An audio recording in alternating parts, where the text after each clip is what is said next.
Campaigners say the closure of beds at their local hospital in Rothbury in Northumberland is putting patients' lives at risk. Health managers decided to close all inpatient beds at the hospital last year.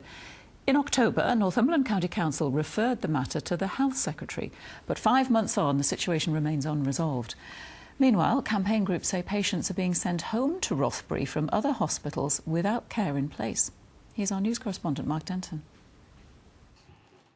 Jim and Esther live in Scots Gap in Northumberland, but for 6 weeks Jim was treated for septicemia in Cramlington Hospital 20 miles away. Since he was discharged, life's been a struggle.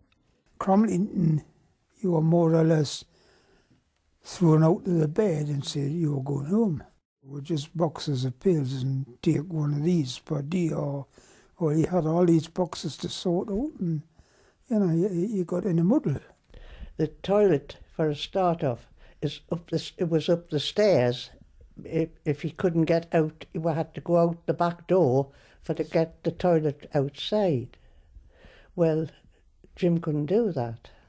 Now, in the past, when Jim had 2 hip replacements, he was able to recuperate at his local hospital here in Rothbury, just 10 miles away from where he lives. That now doesn't happen anymore. And for the last 5 months, this hospital and the rural communities it serves have been in a state of limbo. The 12 inpatient beds here closed after health service managers said they weren't being used enough.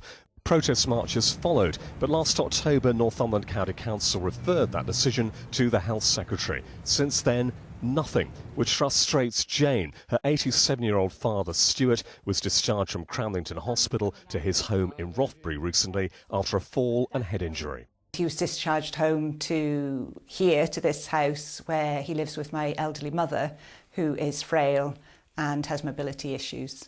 There was no care package in place on discharge. Here, on their own, at home with family a considerable distance away, they're both at risk. Far too many people who are elderly and vulnerable, who should have been discharged to the safety of this hospital in order to have rehabilitation and have a care package arranged for them, have been simply discharged straight home. The Northumberland Clinical Commissioning Group says the 12 inpatient beds at Rothbury will remain closed whilst they await the Health Secretary's decision. They say they work with Northumbria NHS Trust to ensure a smooth return home for patients when they are discharged from hospital. Meanwhile, a protest march is planned in Rothbury this weekend.